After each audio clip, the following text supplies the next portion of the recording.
Merci Seigneur, merci infiniment Papa. Merci pour ta grâce, merci parce que tu es présent Seigneur.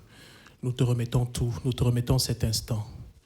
Seigneur, nous voyons ton amour autour de nous. Nous voyons Seigneur ta grâce autour de nous. Et Seigneur, pour cela nous voulons être reconnaissants, sachant que c'est toi qui nous donnes la grâce de vivre. Tu nous donnes ce souffle de vie chaque matin. Seigneur, merci infiniment. Nous te remettons tout. Prends la première et la dernière place. Dans le nom de Jésus. Amen. Amen, amen. Amen. Bonjour mes frères et sœurs. Amen. Bonjour. Oui, nous sommes contents de nous voir. Amen. Bon, je l'ai fait au premier culte, je vais le faire à ce culte. Dis à ton frère à côté ou ta sœur, je suis content de te voir. Ah. Ça fait du bien. Amen. Amen. Parce que quand je vois mon frère, je vois ma sœur, je vois aussi l'amour de Dieu pour moi, n'est-ce pas? Je vois l'amour de Dieu pour moi. Dieu m'aime et Dieu l'aime, n'est-ce pas? Amen, amen, amen, amen. Autour de moi, je vois ton amour pour moi, n'est-ce pas? Tout ce que je vois, c'est l'amour de Jésus. Amen. On va chanter ce chant ensemble. On peut taper les mains, hein?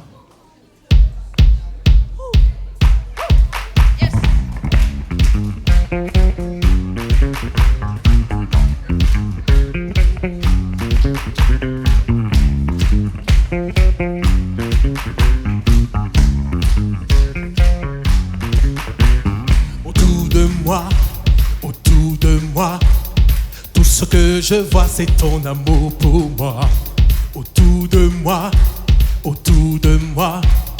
tout ce que je vois, c'est ton amour pour moi. Autour de moi, tout ce que je vois, c'est ton amour pour moi. Autour de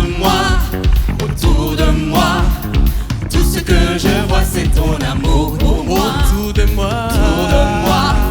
Autour de moi, tout ce que je vois, c'est ton amour pour moi. Autour de moi, tout ce que je vois, c'est ton amour pour moi. Les mains ensemble.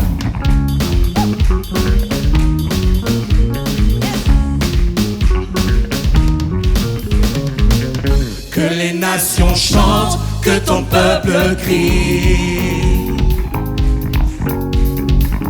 Que ton règne vienne, répand ton esprit.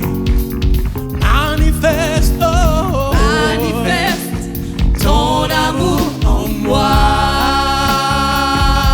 Manifeste ton amour en moi. Autour de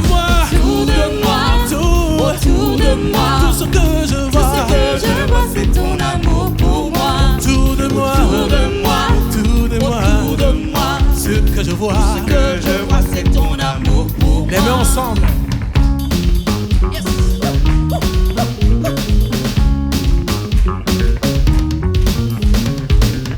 Que les nations chantent, que ton peuple crie. Criez de joie à l'Éternel.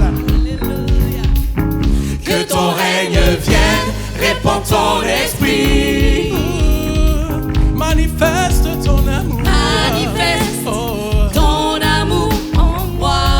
Manifeste ton amour pour moi. Manifeste Jésus ton amour en moi.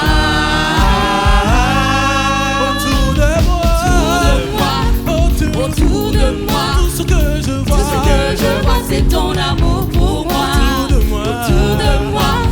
Autour de moi, tout ce que je vois, c'est ton amour pour moi. Encore les mains une fois.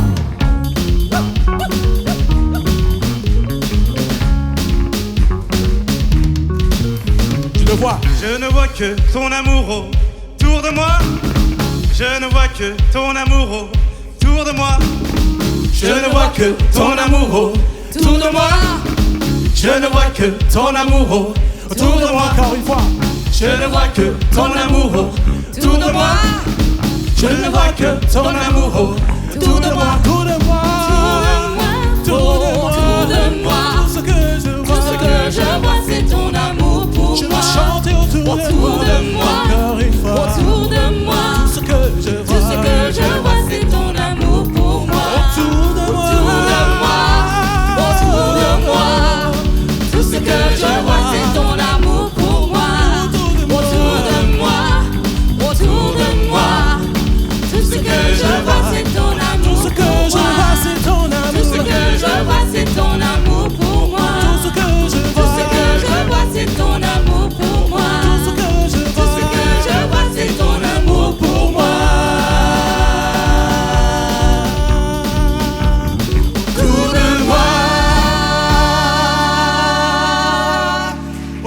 moi je vois ton amour. Je vois ton amour, Seigneur, autour de moi. Seigneur, tu me bénis et tu bénis mon frère et ma soeur ce matin. Tu es l'agneau immolé à la croix pour moi. Et c'est pourquoi je veux te dire, Seigneur, je vais t'élever ce matin. Digne est l'agneau ce matin. Béni sois-tu, Seigneur, élevé à la droite de Dieu.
Tous les peuples et toutes les nations d'un seul cœur, avec des milliers d'anges, avec des milliers d'anges, entonneront en l'honneur de son nom ce chant de gloire avec force et louange.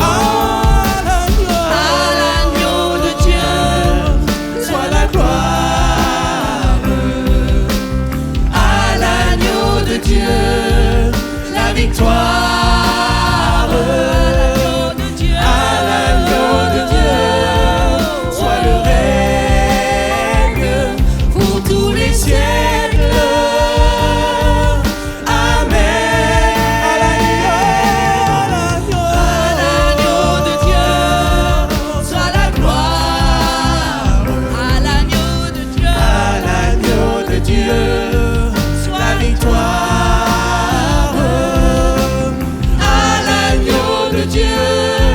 Soit le règne pour tous les siècles. Amen. À l'agneau de Dieu, soit la gloire. Incline ton cœur devant l'agneau de Dieu ce matin. À l'agneau de Dieu, à lui soit la gloire, la victoire, le siècle de siècles. Amen. À l'agneau de Dieu, soit le règne pour tous les siècles. Pour tous les siècles. Amen. À l'agneau une fois de plus. À l'agneau de Dieu, soit la gloire. À l'agneau de Dieu, la victoire.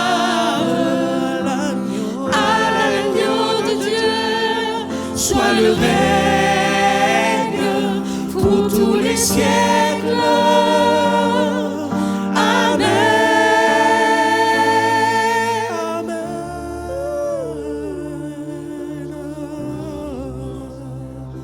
Gloire à Jésus. Gloire à Jésus ce matin. Reçois la louange de nos cœurs. Reçois l'adoration de nos vies.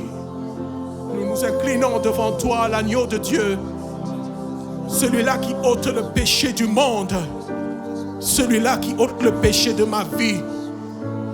Celui qui me rapproche de lui. Il m'attire à lui. C'est ce Dieu-là que j'adore ce matin. Celui qui a payé pour moi. Je veux te louer. Alléluia. À l'agneau de Dieu. Soit le règne là. Oh, oh, oh. Tous les siècles. Amen. Alléluia. Nous adorons ton nom, Seigneur. Nous te bénissons. Je reviens au cœur de la louange ce matin. Revenons tous ensemble au cœur de la louange ce matin.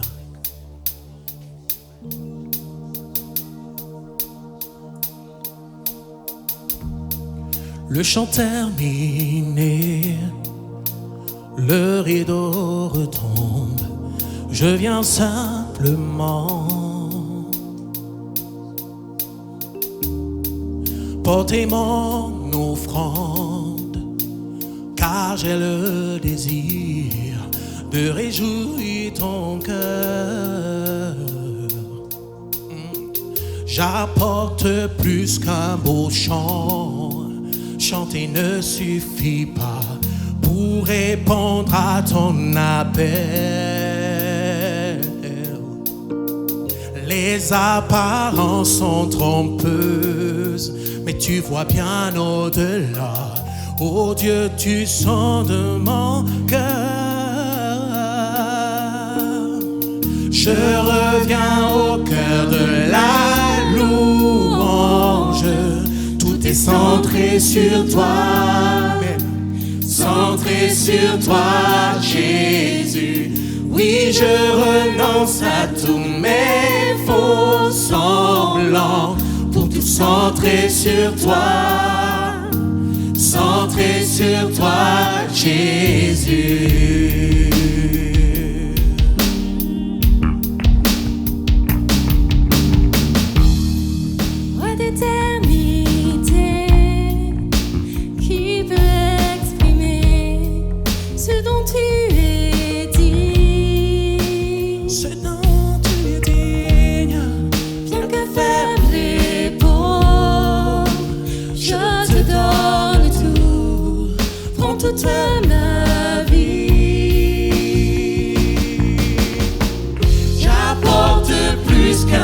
Chant, car chanter ne suffit pas pour répondre à ton appel. Les apparences sont trompeuses, tu vois bien au-delà. Oh Dieu, tu sondes mon cœur. Je reviens au cœur de la louange. Sur toi, centré sur toi, Jésus. Oui, je renonce à tous mes faux semblants pour tout centrer sur toi, centré sur toi, Jésus. Je reviens au cœur de la louange. Tout est centré sur toi, centré sur toi, Jésus. Je renonce à tous mes faux semblants pour tout centrer sur toi, centré sur toi, Jésus. Tout est centré sur toi, centré sur toi, centré sur toi, Jésus.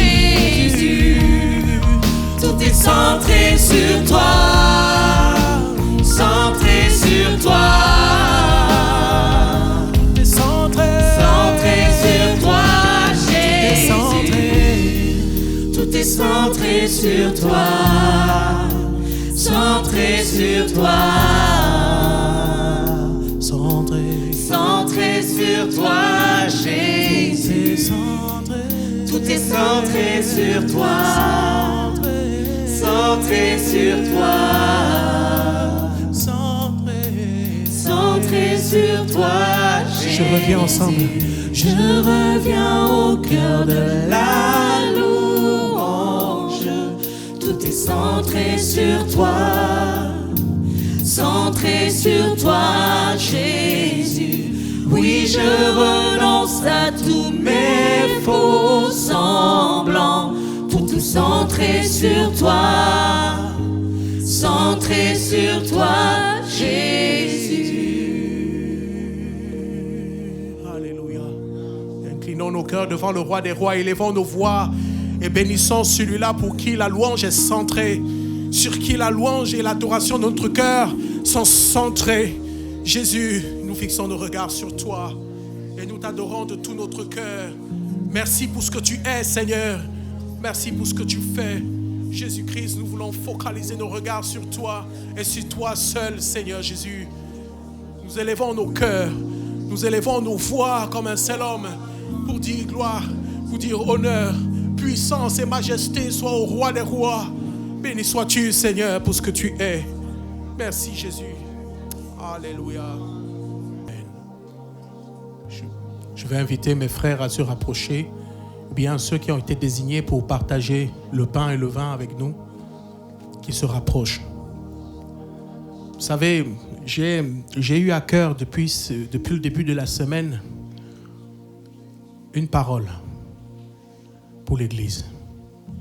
Et j'aimerais la partager, cette parole, pendant ce moment de la scène. Ce n'est pas étroitement ou bien directement lié à la scène, mais au moins il y a un caractère qui ressort de cette parole et qui vient de Christ. Lisons dans 1 Pierre 5, à partir du verset 5. Il dit, de même, vous qui êtes jeunes, soyez soumis aux anciens. Et tous, dans vos rapports mutuels, revêtez-vous d'humilité. Car Dieu résiste aux orgueilleux, mais il fait grâce aux humbles. Humiliez-vous donc sous la puissante main de Dieu, afin qu'il vous élève au temps convenable. Et déchargez-vous sur lui de tous vos soucis, car lui-même prend soin de vous. Si vous avez prêté attention, vous allez voir que le caractère dont il est question, c'est l'humilité. Soumettez-vous aux anciens. Soumettez-vous les uns aux autres. Combien de fois on a tendance à se mettre en avant? Combien de fois dans nos propres cœurs, c'est moi, et pas l'autre. Cette pensée a pesé en moi et je voulais vous partager. Peut-être ça concerne quelqu'un ici présent. Pas une personne, peut-être beaucoup de personnes. Qui doit être au devant de nous? Qui doit être le plus important en nous? C'est Christ. Si Christ n'avait pas eu l'humilité, il ne serait pas mort pour nous. Vous vous souvenez quand il était devant ses disciples, il a dit, mais attendez, pensez que je ne peux pas déclencher une légion d'anges pour venir me sauver de cette heure-là? Il aurait bien pu le faire, mais il ne l'a pas fait. Il s'est humilié jusqu'à la croix. Et c'est à cause de son exemple que nous devons aussi, dans notre cœur, demander à ce que le Seigneur puisse nous imprégner dans l'humilité. Nous aussi, nous avons nos propres efforts à fournir. Regardons nos rapports les uns envers les autres. Est-ce que c'est nous qu'on met en avant? Interrogeons-nous sincèrement. En prenant le pain et le vin ce matin, souvenons-nous du caractère de l'humilité de Jésus-Christ. Jésus s'est humilié jusqu'à la croix. Et moi aussi. Qu'il croisse et que moi, je diminue. Je veux diminuer ce matin. Dans mon cœur, de tout mon cœur, j'ai envie de diminuer. Et toi alors? Veux-tu diminuer pour laisser la place de Jésus? Ou bien tu te crois super puissant puissante, indépendante, indépendant. Tu n'as pas besoin de quelqu'un. Non, tu as besoin de Jésus. On a tous besoin que Jésus prenne la première place. Je reprends. On a tous besoin que Jésus prenne la première place. Effaçons-nous dans nos rapports entre les autres aussi et par rapport à nos autorités. Mais laissons Jésus à la première place. Donc, prenons un temps tous ensemble. Fermons les yeux. Pour ceux qui ont besoin de confession, te repentir devant le Seigneur, ça ne pose pas de mal. Après, ne te prive pas de la scène, mais prends le temps pour toi-même et dis et remets-toi entre les mains de l'Éternel. Seigneur, voici mon cœur. Voici ce qui est dans mon cœur. Je te demande pardon si plusieurs fois je me suis tellement mis au devant de la scène. Je te demande pardon si j'ai pensé plus à mes intérêts qu'à tes intérêts, aux intérêts des autres. Et avant de prendre le pain et le vin, prends ce temps devant le Seigneur. Père Saint, Père éternel, Dieu Tout-Puissant, je bénis ton Saint-Nom, Père, ce matin, parce que tu es infiniment bon envers nous. Tu as donné ta vie à la croix, Seigneur, pour que nous ayons la vie éternelle. Tu es le pain descendu du ciel, le pain qui donne nos vies, c'est Jésus, c'est toi. Merci Père, merci pour tout ce que tu fais tous les jours dans nos vies. Seigneur, merci pour ta protection, Seigneur, envers nous. Merci parce que tu es celui qui garde, tu es celui qui protège, tu es celui qui bénit, Seigneur. Merci parce que tu fais infiniment, Seigneur. Même ce que nous ne voyons pas, mais nous savons que tu es à l'œuvre dans nos vies. Ce matin, Seigneur, nous voulons t'adorer, nous voulons te louer, nous voulons t'exalter parce que tu en es digne, Seigneur. Nous voulons oublier nos soucis, oublier nos problèmes, oublier nos fardeaux, déposer à tes pieds, ne regarder qu'à toi, à la croix de Golgotha pour t'adorer, Jésus. Parce que tu es digne. Tu es digne, Seigneur, de t'adorer. Parce que vers qui irions-nous d'autre, Père? Tu es la source d'eau vive, Jésus. Tu es la résurrection, tu es la vie. Tu es le Dieu qui bénit. Tu es le Dieu qui garde. Tu es le Dieu qui pourvoit, Seigneur. Tu es le Dieu de l'impossible. Le Dieu de miracles, c'est toi, Seigneur. Merci parce qu'à la croix de Golgotha, tu as dit tout est accompli. Nous savons que tu as tout accompli à la croix, Seigneur, de Golgotha. Pour nous, tu nous as fait cette grâce, Seigneur, de te connaître. Toi, le Dieu vrai, toi, le Dieu véritable. Hosanna, Hosanna, toi, le fils de David, toi qui es assis à la droite de Dieu majestueux et qui intercède pour nos vies. Merci, Père. Merci pour ton amour inconditionnel. Merci pour ta grâce infinie. Merci pour tout ce que tu fais. Seigneur, ce matin, ce pain et cette boisson que nous voulons prendre, Seigneur, pour commémorer ce que tu as enduré à la croix pour nous, Seigneur. Que ce symbole, Seigneur, nous aide à nous rappeler, Seigneur, à marcher dans la droiture, à nous rappeler, Seigneur, ton sacrifice pour nous, ton sang qui a coulé, ton corps qui a été meurtri, Seigneur, qui nous donne la guérison, ton sang qui a coulé, qui nous donne, Seigneur, le pardon de nos péchés, qui nous donne la vie éternelle, Seigneur, en toi. Père, aide-nous, apprends-nous, Seigneur, à nous aimer les uns les autres comme tu nous as aimés. Apprends-nous, Seigneur, à marcher toujours dans une vie de sanctification, Seigneur. Apprends-nous, Seigneur, à te plaire, Seigneur, de tout notre être, Seigneur, par notre comportement, notre attitude, Seigneur, par tout ce que nous sommes, nous voulons te plaire. Toi, le Dieu bon, toi, le Dieu merveilleux, toi, le Dieu fidèle. Alors ce matin, Seigneur, reçois notre louange, reçois notre adoration, Seigneur, que ça trouve grâce à tes yeux, toi, le Dieu merveilleux. Toi, le Dieu juste, bénis ce pain, Seigneur, que nous allons prendre. Bénis cette boisson, Seigneur, que nous allons prendre. Dans le nom de Jésus-Christ. Amen. Amen.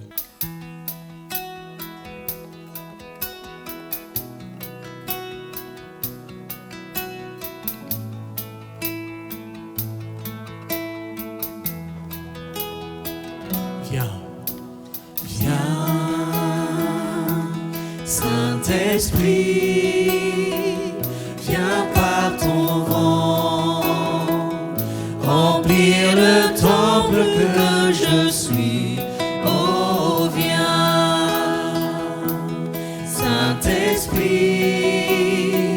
souffle puissant, brise d'amour courant de vie. Souffle sur moi, souffle sur moi, souffle. Souffle sur moi, souffle sur moi, souffle. souffle sur moi, souffle vent de Dieu.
Souffle divin, souffle dans ma vie. Fais tomber les murailles. Souffle divin, viens souffler sur mon cœur. Et enlève toutes les branches mortes. Dans le nom de Jésus. Feu dévorant, viens dévorer l'offrande que je suis. Viens dévorer l'offrande que je suis. Alléluia. Alléluia. Alléluia. Élève ta voix encore une fois de plus et crie à Jésus, demande à Jésus de venir émonder ce que tu es. Tu es une offrande pour l'Éternel. Avant d'offrir quoi que ce soit, offre d'abord ta propre vie. Offre d'abord ta propre vie. Allez-y, élevons la voix tous ensemble. Béni sois-tu, Seigneur. Nous bénissons l'Éternel. Le Saint-Esprit est passé. J'ai envie de dire, quand il passe, il faut le saisir. Il ne faut surtout pas le lâcher. Parce que si tu le lâches, c'est aujourd'hui. Demain, ce ne sera pas la même chose. Donc, il y a une opportunité, une saison qui s'ouvre, une porte qui s'ouvre pour toi. Il faut saisir. Amen.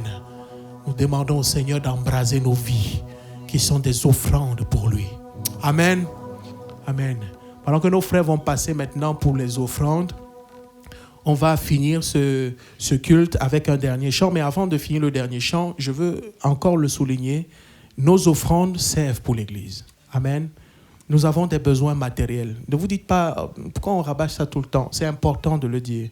Parce que ce que nous offrons, prions en même temps pour que le Seigneur donne la sagesse à ceux qui gèrent cet argent pour que ce soit bien géré. Amen.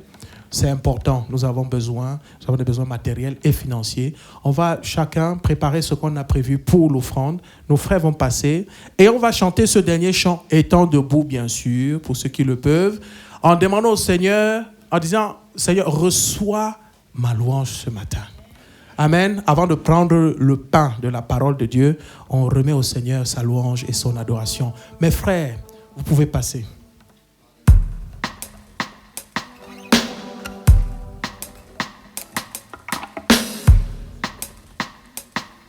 Taper les mains.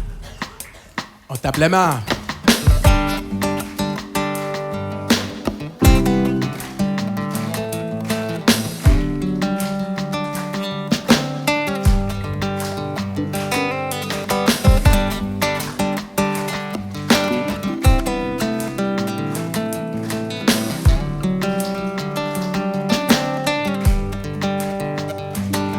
Pour tes bontés dans ma vie et ta grâce infinie, reçois ma louange.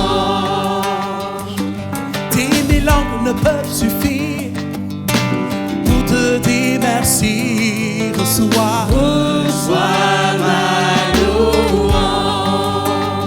Hey, toi qui guéris les malades et qui fais toutes choses à merveille, reçois ma louange.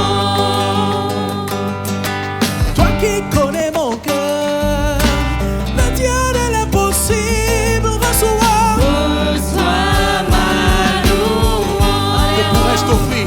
Que pourrais-je t'offrir, oh Jésus, toi qui as fait tant de merveilles pour moi?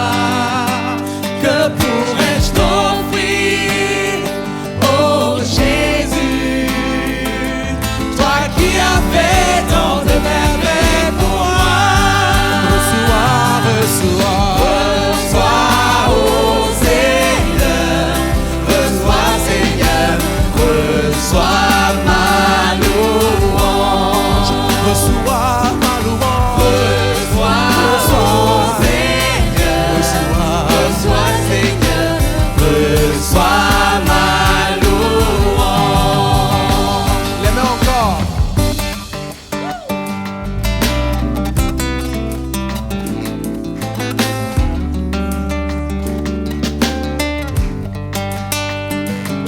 Pour tes bontés dans ma vie et ta grâce infinie, reçois ma louange.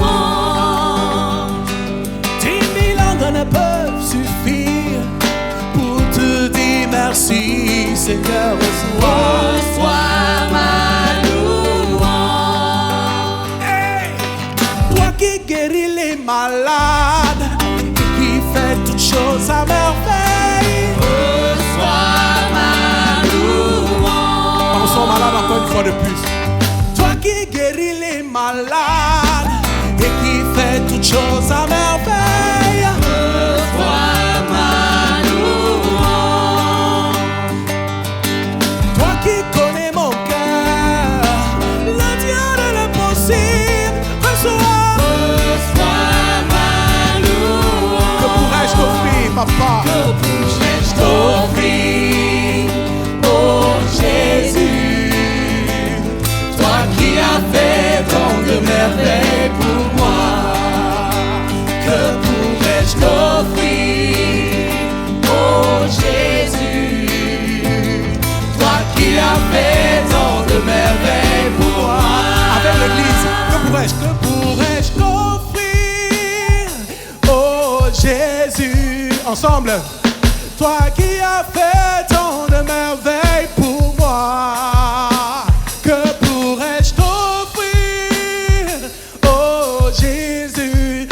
a fait tant de merveilles pour moi, reçois,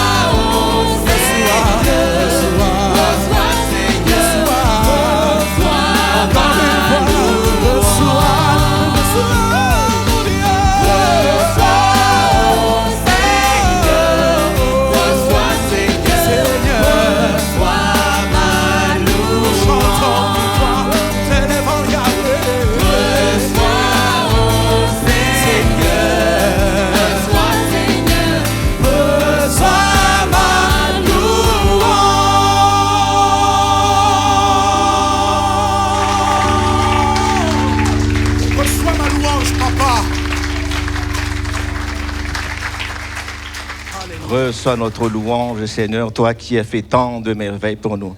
Merci, car nous venons de prendre la Sainte Seine et qui nous rappelle que tu as obéi jusqu'au bout, Seigneur. Merci, permets-nous aussi, merci aussi pour les cœurs qui t'obéissent ce matin, que ce soit physiquement, que ce soit par virement, Seigneur.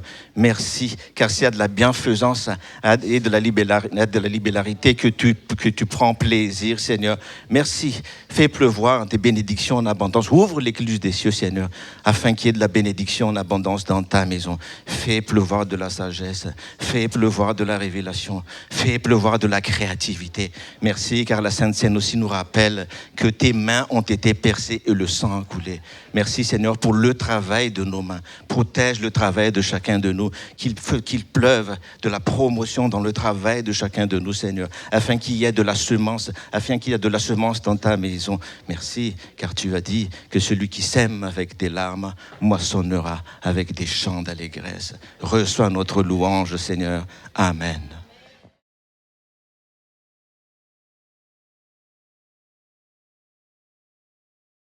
Alors ce matin, on va continuer. On salue les amis qui suivent sur les réseaux. Que Dieu vous bénisse. Un petit clin d'œil aux amis musulmans aussi qui suivent les messages. Que Dieu vous bénisse et qui touchent vos cœurs, qui répondent à vos attentes. Alléluia, il est vivant. Il est vivant.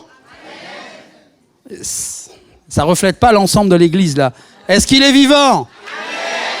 Ah, voyez, quand vous voulez. Alléluia.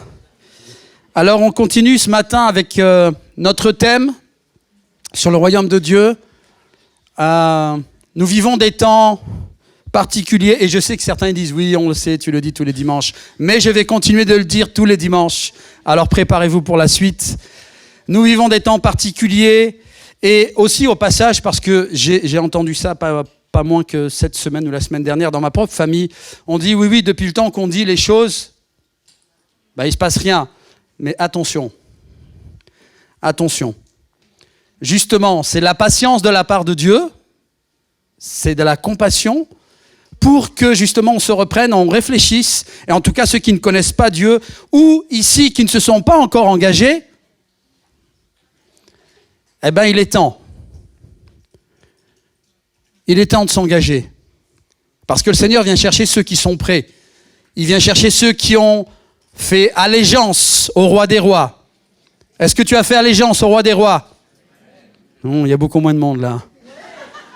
Vous aviez fait allégeance à l'église catholique et vous ne pouvez pas, essayer de ne pas avoir honte et de dire oui, j'ai fait allégeance à Jésus.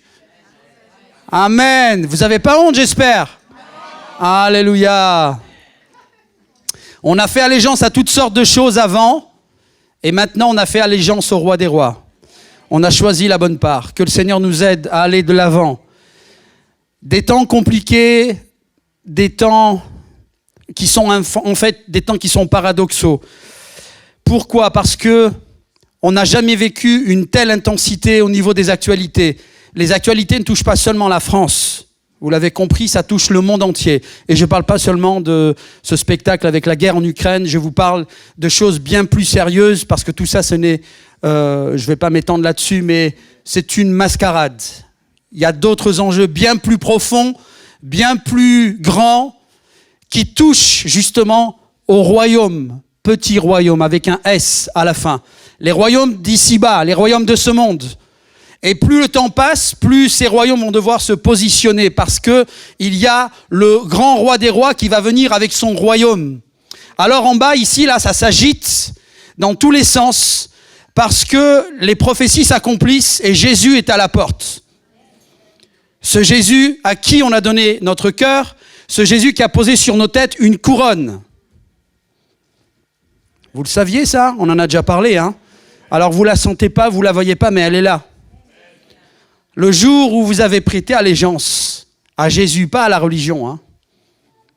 On n'a prêté allégeance à aucun mouvement, aucune dénomination, aucune église. Christ nous a libérés de tout ça. Maintenant, on marche avec Christ à sa suite. Et au moment où nous avons accepté, lui qui est le roi des rois, nous a équipés d'une couronne. Vous voyez, plus on avance, et moins il y a d'amen. C'est comme ça. C'est la mathématique de la prédication. Mais justement, on prêche ces choses pour qu'il y ait plus d'amen. Parce qu'en fait, nous sommes loin d'avoir compris. Et ce qui est difficile, c'est qu'on est obligé de le répéter chaque dimanche. Et je me souviens d'une prédication d'un vieux frère qui prêchait. Et 4 dimanches d'affilée, il prêchait encore le même message. Au bout d'un moment, les chrétiens, ils en ont eu marre. Même les anciens, ils sont venus voir le pasteur. Ils lui ont dit, écoute, 1 fois, 2 fois, alléluia, 3 fois, le Seigneur te parle, 4 fois, tu vas insister. Mais là, 5, 6 fois, ça commence à faire beaucoup. Et le vieux pasteur leur a dit, eh bien, écoutez, quand les choses auront changé, je changerai de message. Ouh, c'est bon, hein? Eh bien, en fait, on devrait faire comme ça. Parce qu'on ne peut pas se comparer, vous voyez, à ce qu'on était avant dans le monde, ou au feed Instagram et feed des réseaux sociaux, juste à consommer. On ne peut pas consommer. Si tu es chrétien et tu es là juste pour consommer, ça ne va pas marcher, en fait. C'est où tu t'engages et tu marches, ou tu te désengages. Mais tu peux pas, il n'y a pas de place, il n'y a pas d'entre-deux, en fait. Les événements qu'on vit sont uniques, écoutez-moi bien, dans l'histoire de l'humanité. Il y a eu des moments clés, des moments phares, mais les moments que nous vivons sont déterminants dans l'histoire de l'humanité. Parce que les royaumes s'agitent, parce que le roi des rois est à la porte, et il ne vient pas pour rien, il vient chercher qui? Son église. Pas l'église catholique, pas l'église protestante, pas l'église luthérienne, non, il vient chercher son église. Ceux qui ont confessé Christ, qui sont nés de nouveau et qui marchent selon ses préceptes, selon ses commandements, selon sa parole. Il y en a qui vont avoir beaucoup de surprises. Même dans nos milieux. Hein. C'est pas parce que vous êtes dans l'église évangélique que vous avez le salut garanti. Hein. Chacun pour sa part hein, devra rendre des comptes pour son engagement et pour sa marche. Nous vivons des temps incroyables parce que d'un côté, il y a une accélération. Moi, je travaille dans les médias et j'ai du mal à suivre. Je n'arrive plus à suivre.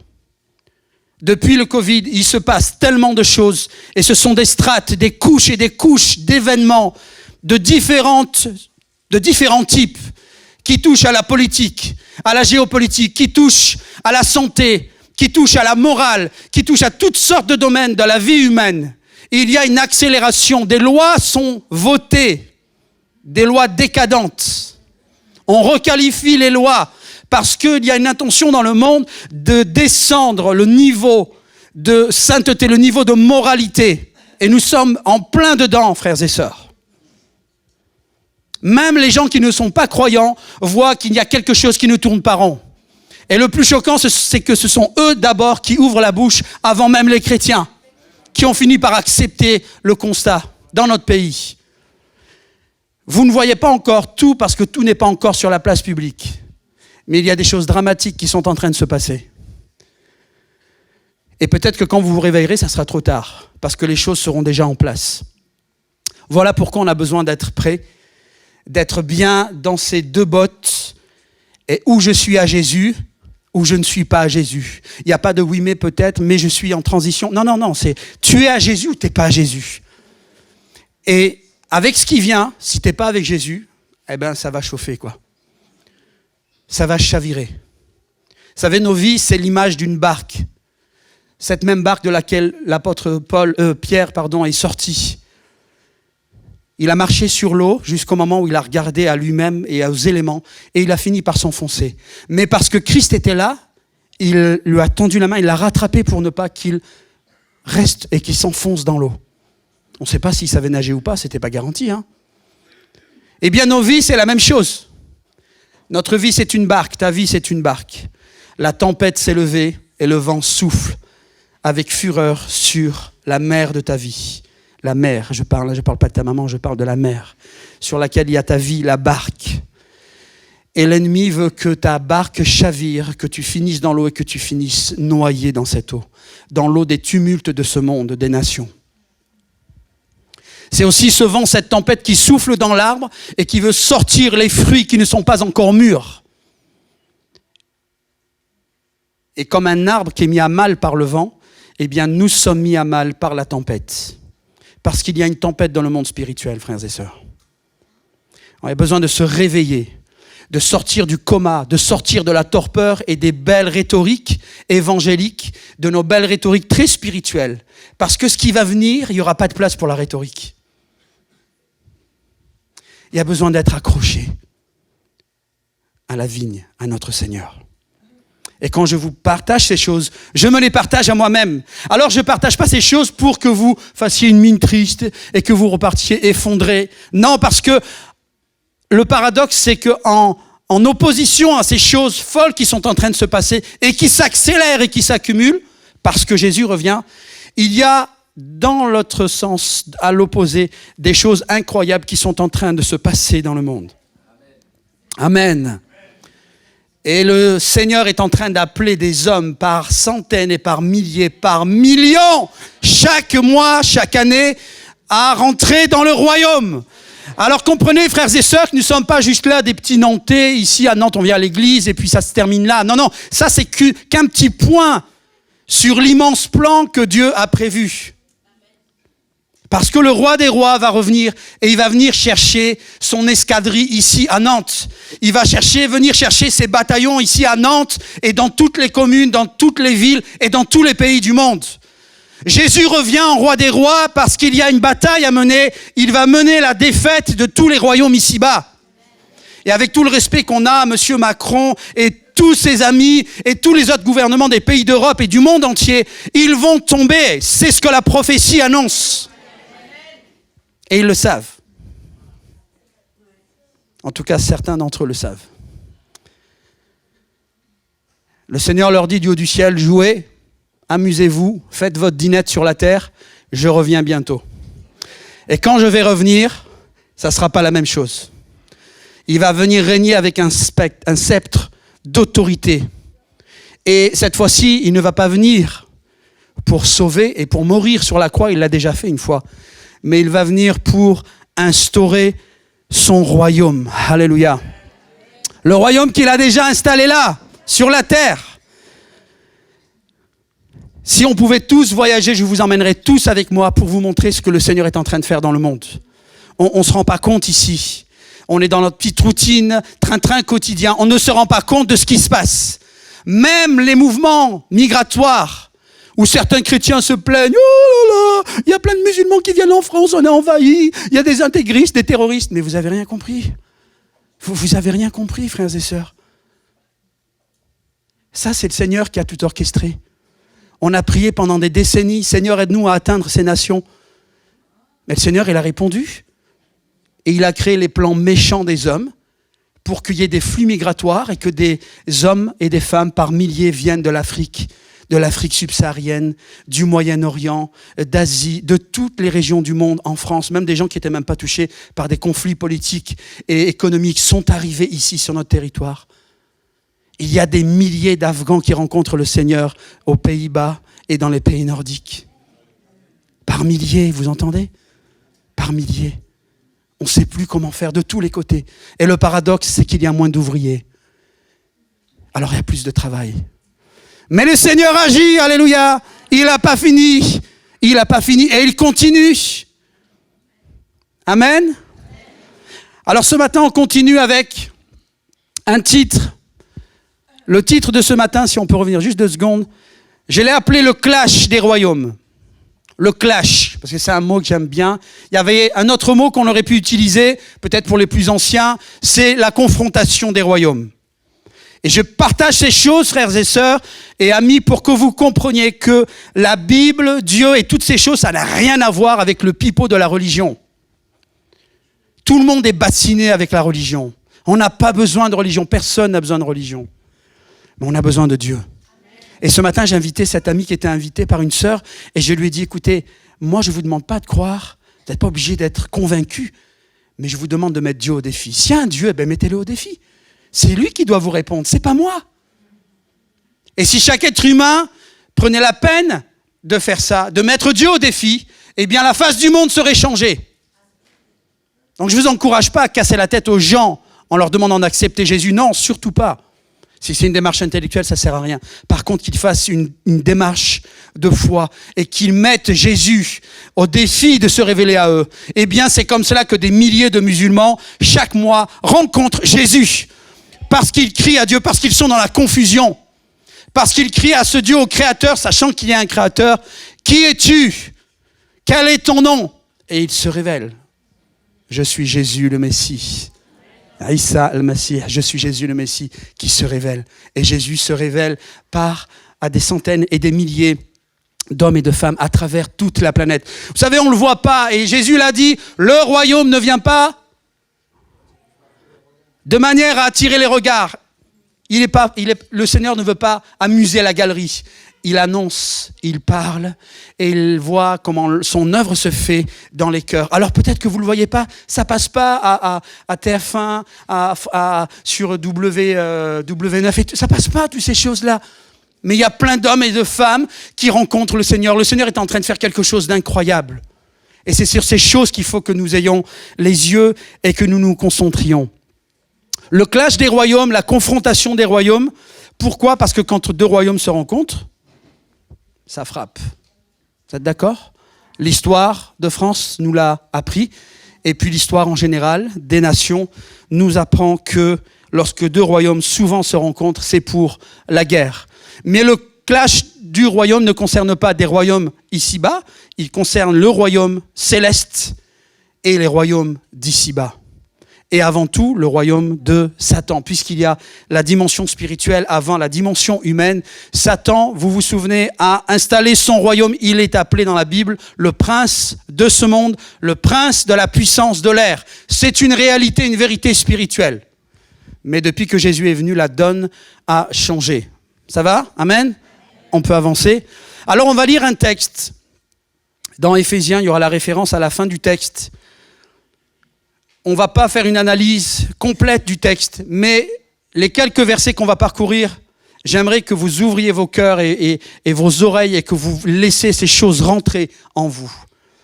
Paul parle avec une lucidité, une compréhension de la parole qui dépasse toutes les autres prédications dans la parole.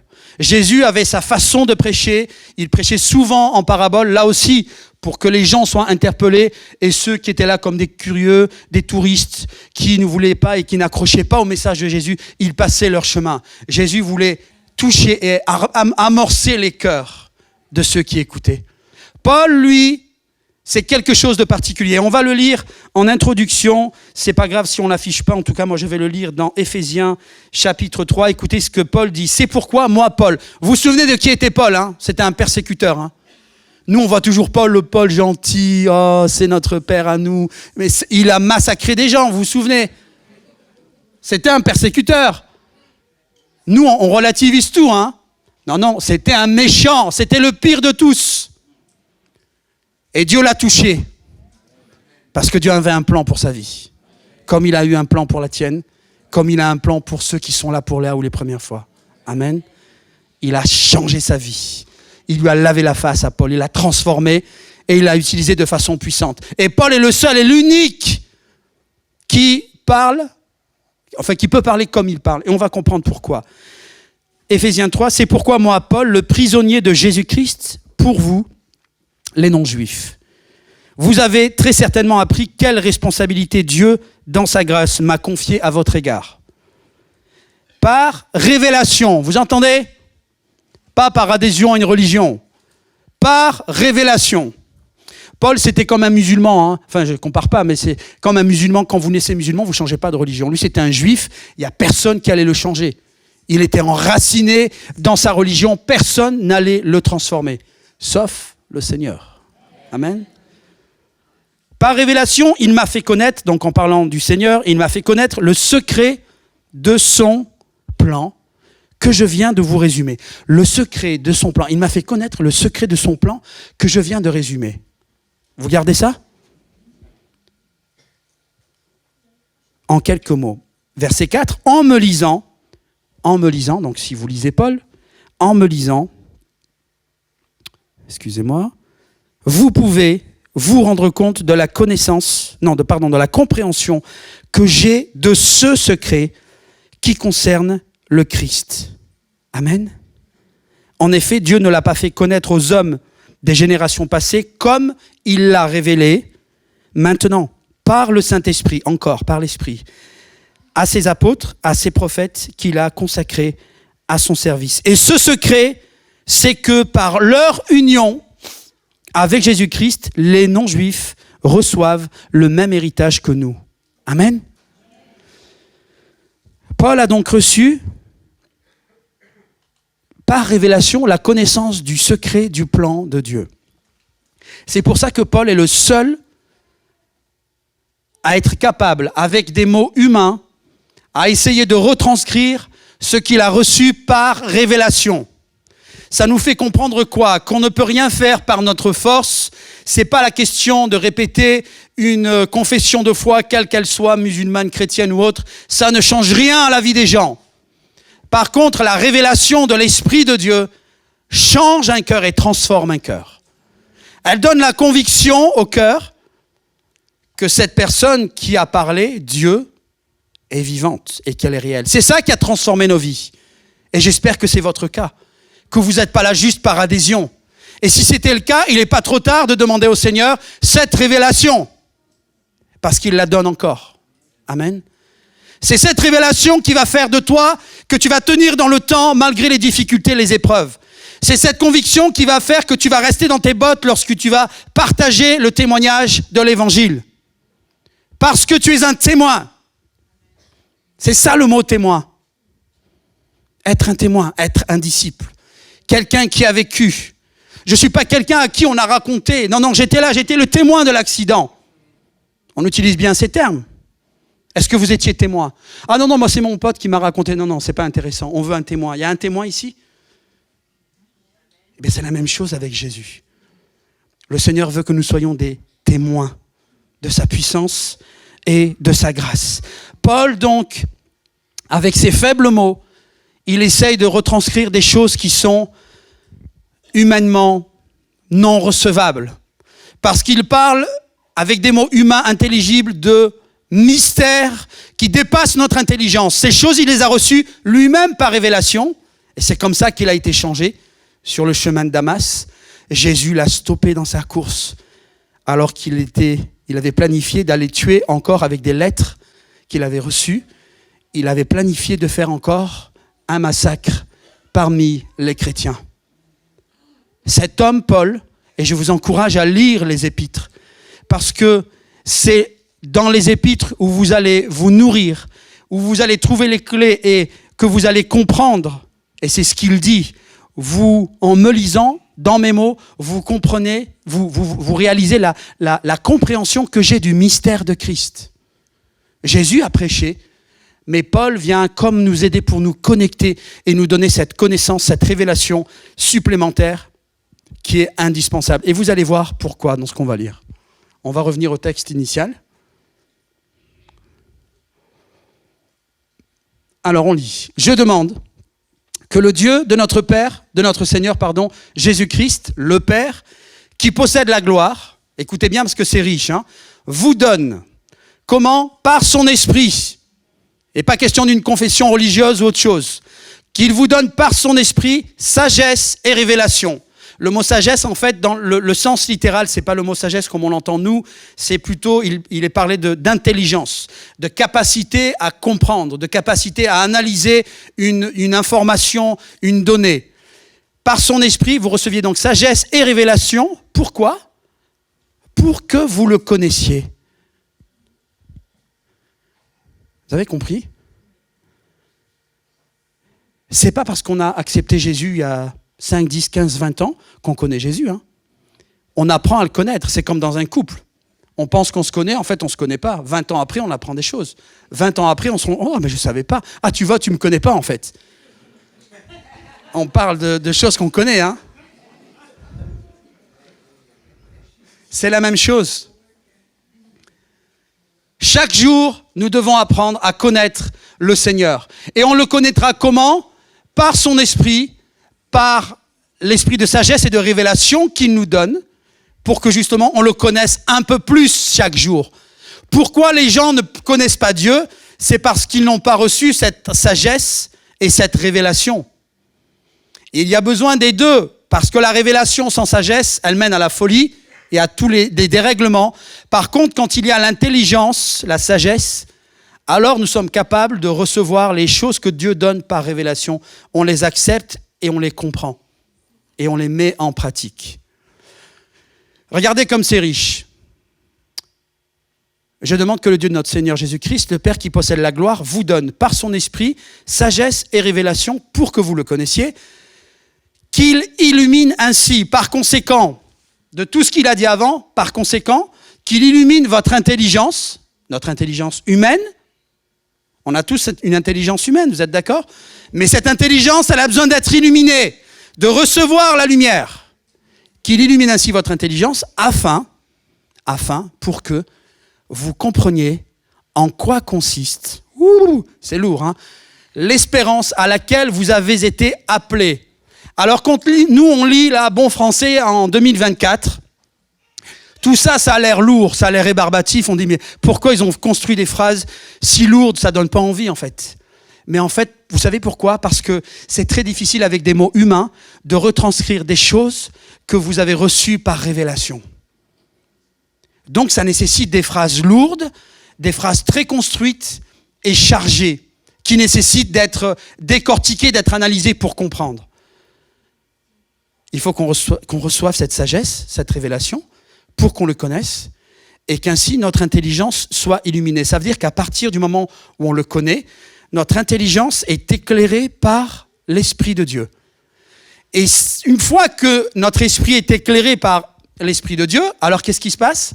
On peut rentrer dans ce que Dieu a prévu, en tout cas on comprend l'espérance, en quoi consiste l'espérance à laquelle nous sommes appelés. Sans ça, c'est impossible. Et vous et nous, certainement, on pense que, voilà, on était dans notre petite vie, on a eu des épreuves, on a rencontré Jésus, et puis voilà, c'est terminé. Mais non, c'est là que tout commence. C'est là que tout commence. La vie dans le Seigneur avec Jésus, elle n'a rien à voir avec ta vie dans l'église catholique, ou avec les témoins de Jéhovah, ou avec d'autres, parce que là-bas, il y a une espérance humaine, mais il n'y a pas de réelle espérance avec un plan divin.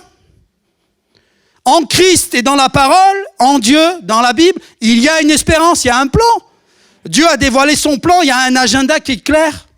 Il y a des prophéties, il y a des annonces qui sont faites, elles s'accomplissent, et on va vers un objectif, vers un but.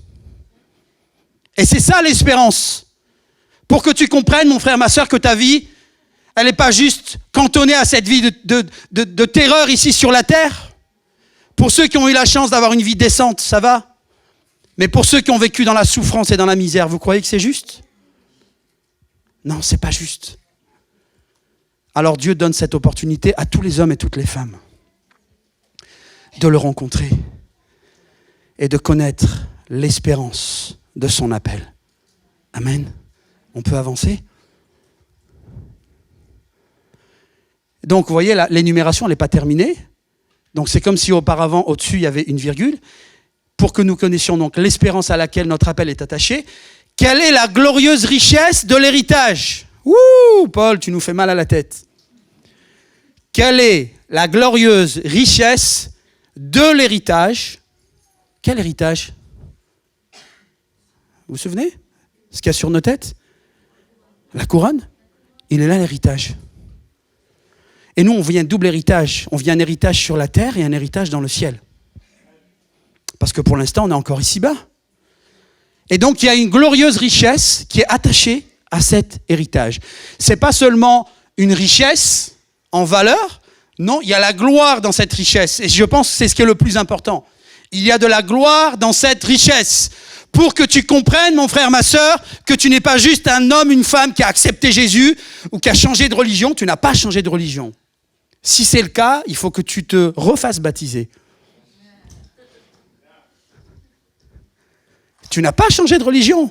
Tu as quitté le monde et tu es venu à Dieu. Et par le baptême, tu démontres ton obéissance et ton allégeance au Seigneur. Ta foi. Quelle est la glorieuse richesse de l'héritage de Dieu que Dieu, vous fera partager avec les membres du peuple saint? C'est-à-dire le privilège que tu auras d'être parmi le peuple de Dieu et de bénéficier de la glorieuse richesse de cet héritage. Parce que ça ne se cantonne pas aux choses d'ici-bas. Avec les membres du peuple saint, quelle est l'extraordinaire grandeur de la puissance qu'il met en œuvre en notre faveur? Est-ce que vous étiez conscient de ça? Alors écoutez-moi bien, frères et sœurs, si Paul prend la peine de donner des mots pareils, extraordinaire grandeur, on dit Paul, t'en fais un peu trop là, c'est bon, tu trouves pas que t'exagères?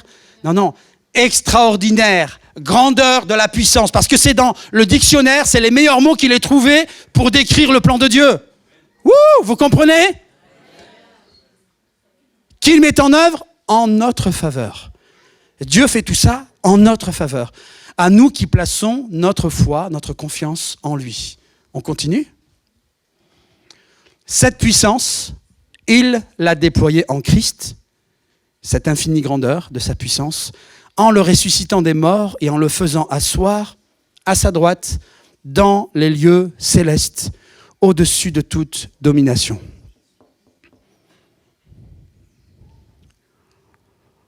C'est ça qu'on a du mal à réaliser. On le sait intellectuellement, hein, mais ça n'a pas vraiment d'impact sur notre vie. Mais ce Jésus qui est le roi des rois, il est assis où?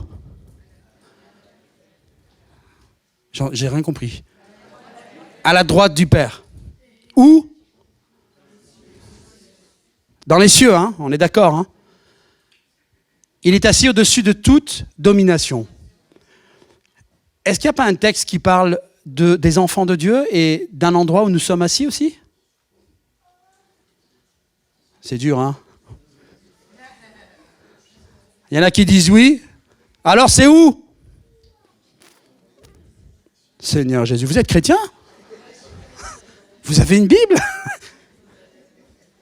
Ah non, il ne faut pas hocher de la tête. C'est des textes que vous devriez savoir par cœur. Quand on les cite, vous devriez sauter à votre place. Parce que c'est des textes clés. Nous sommes assis dans les lieux célestes. Nous siégeons dans les lieux célestes. C'est le même livre, Éphésiens. Ça, si on ne connaît pas ça, c'est qu'on a un problème. Alors lui, il est assis dans les lieux célestes. Et nous sommes assis dans les lieux célestes. Mais pourtant, on est là. Mais oui, mais n'oublie pas que tu as une couronne que tu ne vois pas, que tu ne sens pas. Tu as reçu quelque chose. Et tu es là tout en étant assis là-haut. C'est que tu as une position d'autorité. Ils disent, ouh là là, lui là, il a chaud. Ah, si je trouvais les mots, frères et sœurs, pour vous convaincre. Mais c'est ce déclic, moi je ne peux pas vous le donner ce déclic. C'est si vous avez faim, si vous avez soif, si vous voulez comprendre, vous allez creuser, vous allez chercher et vous allez être convaincu, vous allez recevoir cette révélation. Mais c'est ça que Paul essaye de transmettre. Et il utilise des mots terribles pour essayer de nous faire comprendre. Est-ce que vous comprenez ce que je vous dis? L'extraordinaire grandeur de sa puissance. Et nous, on est là, amen. Heureusement qu'il n'est pas là, hein, franchement. Parce que il enverrait les soldats nous mettre en prison. Seigneur, quelle patience. C'est les fondamentaux, hein, frères et sœurs. C'est comme si je demandais à un enfant, c'est les additions, les tables de multiplication. Ça, c'est pas pardonnable, frères et sœurs. Il faut être à cheval sur ces choses. Parce que ce sont nos armes. On n'a pas à combattre contre la chair et le sang, mais contre les dominations, les autorités, les puissances dans les lieux célestes. Et nos armes sont quoi? Elles sont spirituelles. Et c'est quoi ces armes spirituelles? C'est la parole. Tu as recours à quoi quand ça va pas alors? Quand ça va pas, tu as recours à quoi? Tu revendiques quoi devant le diable? Jésus m'aime, Jésus m'aime, Jésus m'aime. Au bout d'un moment, on grandit, vous comprenez? Jésus m'aime, ok, Jésus m'aime. Mais il y a des spécificités dans la parole qui parlent de notre identité. Et c'est ces choses-là qui font toute la différence dans notre marche avec Dieu. Et même lorsqu'on parle de Jésus à nos amis qui ne connaissent pas Dieu, c'est des choses qui sont tellement folles et tellement puissantes, tellement grandes parce qu'elles décrivent le plan de Dieu. Dieu n'a pas voulu de robots ou d'hommes et de femmes, de bonnes sœurs. Et tout ça, c'est les hommes. On peut être en Dieu, se réjouir, faire la fête et vivre normalement sans être reclus dans un temple ou dans un sanctuaire. On est d'accord? Mais ça, c'est l'extraordinaire plan de Dieu. On peut être marié, avoir des enfants, tout en servant Dieu. Vous êtes d'accord? Amen. Je peux avoir le choix de jeûner quand je veux. Et peut-être qu'on jeûne même plus que les musulmans, si on totalise tous les jours où on jeûne dans l'année, non?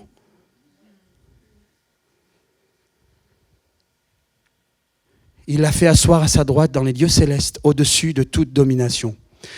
Donc si notre roi est assis dans les lieux célestes, au-dessus de toute domination, que nous avons la même couronne que lui, nous bénéficions de quoi vis-à-vis de lui? De sa puissance, de son autorité, de son influence. Alors ces choses, ça peut vous faire sourire et vous vous dites « Oh, ça c'est pour les pays d'Afrique ou pour les petits-enfants. À qui vous allez faire croire ces sornettes là ?» Mais non, frères et sœurs, justement, c'est si tu as un cœur simple et que tu crois simplement dans les principes spirituels, dans les principes de la parole, c'est là que tu vas être capable de vivre les choses avec Dieu. Si tu es bloqué dans ta philosophie, ton esprit cartésien, où tu veux tout couper en 4 pour expliquer tout, tu vas rien vivre, tu vas passer à côté, ou tu vas avoir un évangile intellectuel, mais dénué de puissance.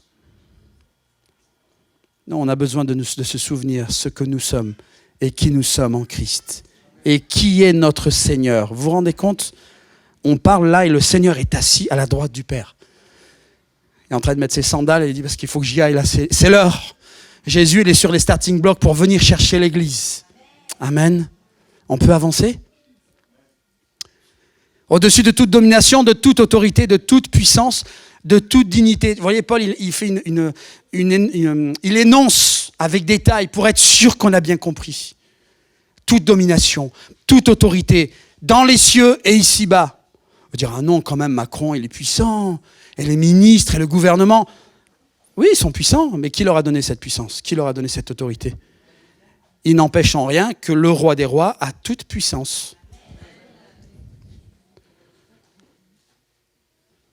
Tout nom qui se peut nommer, non seulement, et écoutez bien, et on va terminer là-dessus, il dit ça à chaque fois, et puis ça dure encore une demi-heure. Non seulement dans le siècle présent, mais encore dans le siècle à venir. Ça veut dire quoi, ça? C'est là qu'on devrait sauter sur nos chaises et faire des saltos arrière. Écoutez bien. Il est au-dessus de toute domination, de toute puissance. Écoutez bien. Vous me faites craquer. De tout nom qui se peut nommer. Non seulement, écoutez bien, dans le siècle présent, mais encore dans le siècle à venir. Est-ce que vous vous rendez compte? Nous, on lit ça, on dit Amen, on ferme la Bible et on rentre. Mais c'est là que tout commence, en fait. De quoi il parle, Paul? Il parle du siècle présent. C'est quoi le siècle présent? C'est maintenant, actuellement, là, en 2024. En tout cas, c'est plus, et on verra ça dans un autre message, mais c'est plus que le temps. C'est une ère, l'ère, E-R-E. L'ère présent dans laquelle nous vivons. Et c'est de ça que l'apôtre il parle. Non seulement dans le siècle présent, dans l'ère présente, mais encore dans le siècle à venir. Ça ne veut pas dire 21e ou 22e siècle. Hein? Ah d'accord, c'est important d'en parler. Vous avez compris ça ou pas? Résistez aux rôtis, au poulet, tout ça qui trottent devant la tête. Oubliez tout ça. Restez avec moi quelques minutes. Encore, mais encore dans le siècle à venir. C'est quoi le siècle à venir?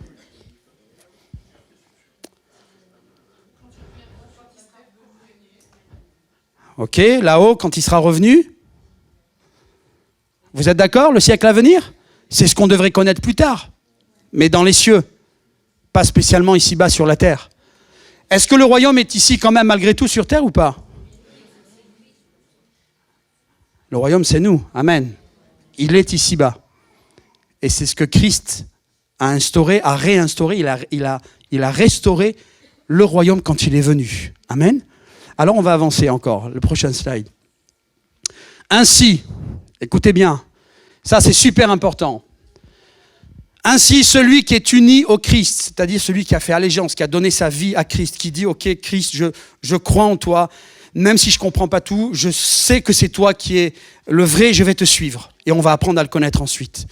Celui qui est uni au Christ est une nouvelle créature, mais c'est une mauvaise traduction. La vraie traduction, c'est celui qui est uni au Christ, il appartient à une nouvelle création. Écoutez bien. Ça veut dire que quand tu as accepté Jésus, tu as vécu une transformation, une métamorphose. Tu étais toujours un homme, une femme, et tu l'es toujours, mais tu es né de nouveau à l'intérieur. Ton esprit a reçu la vie, et l'Esprit de Dieu a fait de toi son temple. Tu fais partie toujours de ce siècle présent, mais tu fais aussi partie d'une nouvelle création. Une nouvelle création qui n'est pas censée vivre sur terre. C'est celle qui va vivre auprès de Dieu, de manière spirituelle. Mais on commence à la vivre ici. Les prophéties, les dons spirituels, tout ce qui sont les arts de l'esprit, est-ce qu'on ne les vit pas déjà ici-bas? Ça, c'est la manifestation du royaume, frères et sœurs. On prie pour les malades, ils sont guéris. On chasse les démons, exactement ce que Jésus a fait. C'est la manifestation de la puissance de Dieu, la manifestation de la puissance du royaume de Dieu. Amen.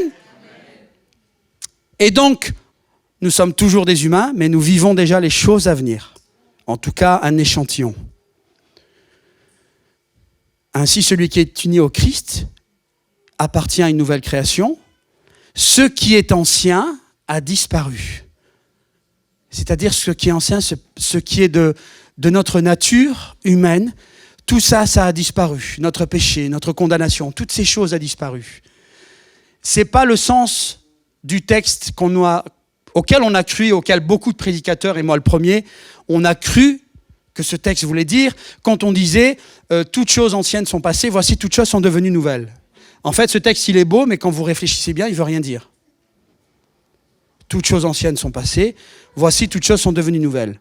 Mais quand certains chrétiens voient leur propre vie et comment ils souffrent, en fait, tout n'est pas devenu nouveau. Ils sont encore en train de traîner les casseroles du passé. Vous voyez ce que je veux dire? C'est encore difficile. Alors, utiliser ce texte comme un fourre-tout, ça ne marche pas. Et pourquoi? Parce que ce texte ne veut pas dire ça. Ce texte dit, ce qui est ancien a disparu, voici ce qui est nouveau, c'est-à-dire ce qui est destiné à vivre plus tard, il est déjà là en fait.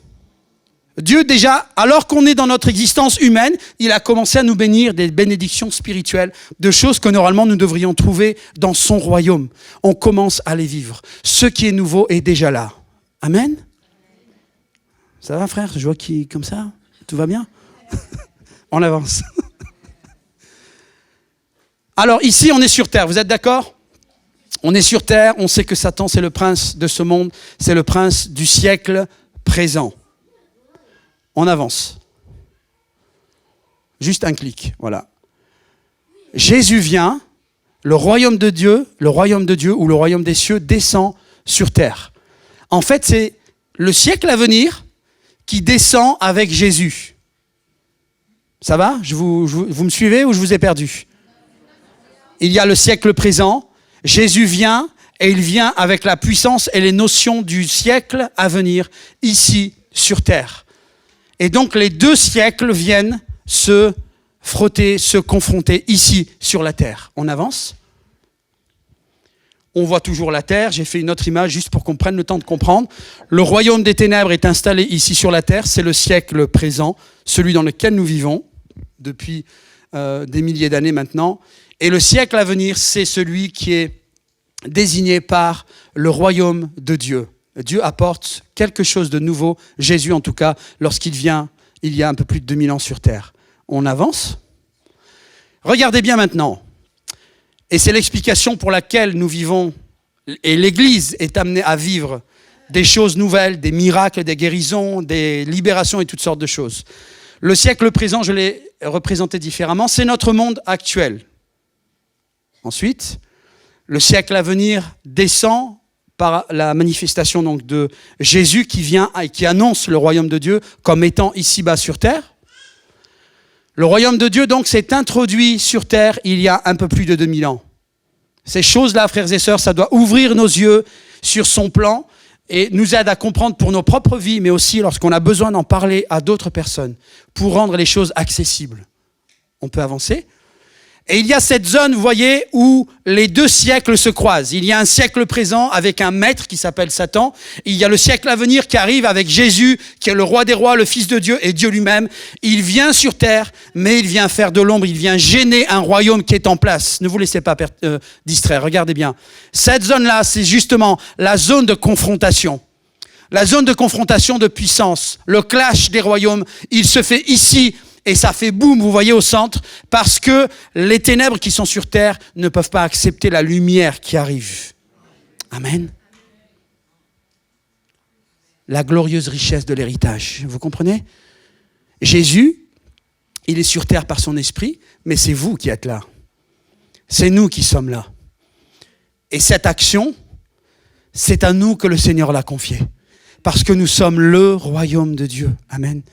Et lorsque nous agissons en considérant ce que nous sommes en Christ, eh bien, nous produisons, sans le vouloir, des clashs.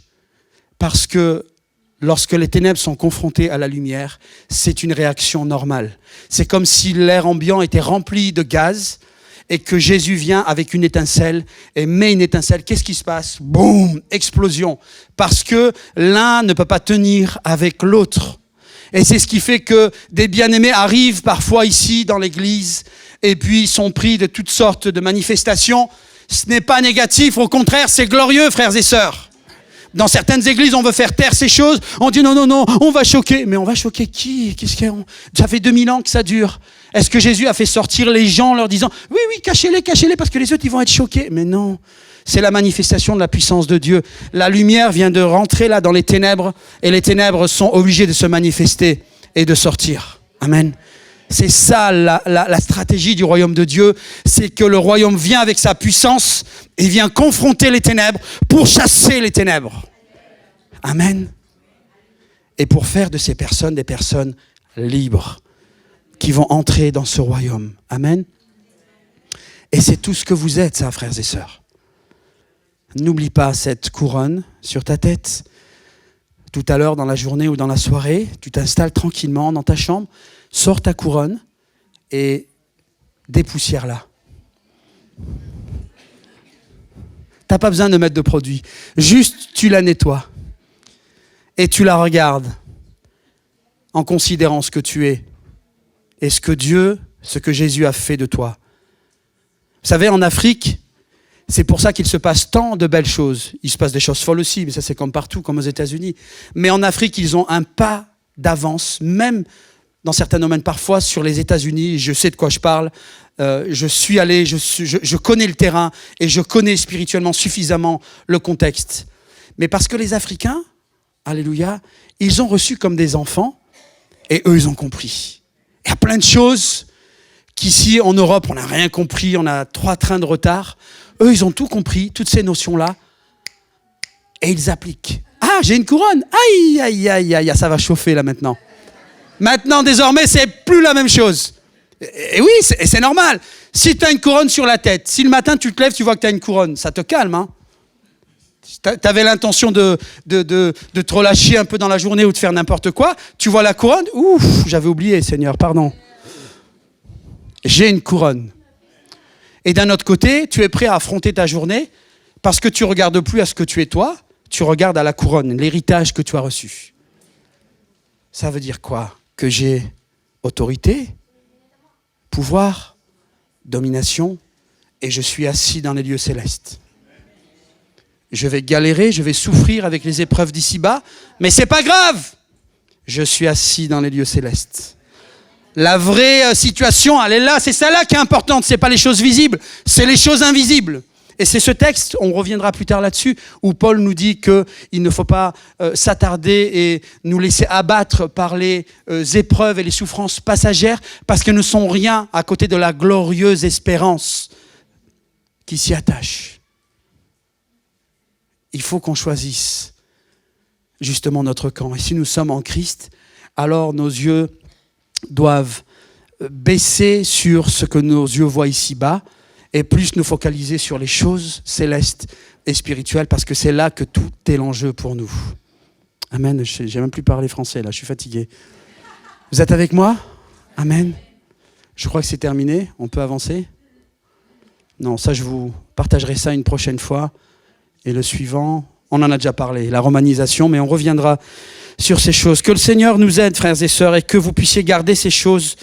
On ne prêche pas chaque dimanche juste pour que vous ayez la tête bien remplie, mais pour que ces choses soient des outils, des instruments pour vous, des éléments qui vont consolider, fortifier votre foi, pour que vous modifiez un certain état d'esprit, parce qu'on a besoin de continuer à être transformé dans notre intelligence. Amen. Seigneur, merci pour ta parole. Merci parce qu'elle est la vérité. Merci parce que tu nous enseignes. Parce que tu nous fais comprendre, Seigneur, par ton serviteur Paul, la glorieuse richesse qui est attachée à ton héritage, Seigneur, cet héritage que tu as donné à tes enfants. Seigneur, aide-nous à nous laisser transformer et à te ressembler un peu plus. Et comme l'a suggéré Paul, Seigneur, à encourager à ne plus nous arrêter aux choses d'ici-bas, mais à nous concentrer sur les choses d'en haut, Seigneur, parce que tu reviens bientôt. Seigneur, aide-nous à avoir les yeux ouverts sur ce que tu attends de nous chaque jour, Seigneur, à cette couronne que tu as posée sur notre tête et qui est là et qui subsiste jusqu'à ton retour, Seigneur. Tu as fait de nous des fils et des filles du royaume et tu as fait de nous ton royaume. Saint-Esprit, que tu puisses toucher, convaincre chacun et chacune. Je te prie pour les amis nouveaux afin que tu les touches, que tu les bénisses, que tu te révèles, que tu donnes cette sagesse et cette révélation comme tu l'as fait pour nous, Seigneur, afin qu'eux-mêmes puissent dire « Je crois, je comprends, je sais, je connais, parce que j'ai vécu telle et telle situation. » Seigneur, merci parce que tu es tout-puissant et parce que tu entends nos prières, Seigneur, que ton nom soit béni. Merci de bénir ton Église et de bénir chacun, chacune, de nous raccompagner aussi dans nos demeures et que ton esprit continue de nous stimuler, de nous aider à aller de l'avant. Au nom de Jésus, nous te prions, Seigneur. Amen.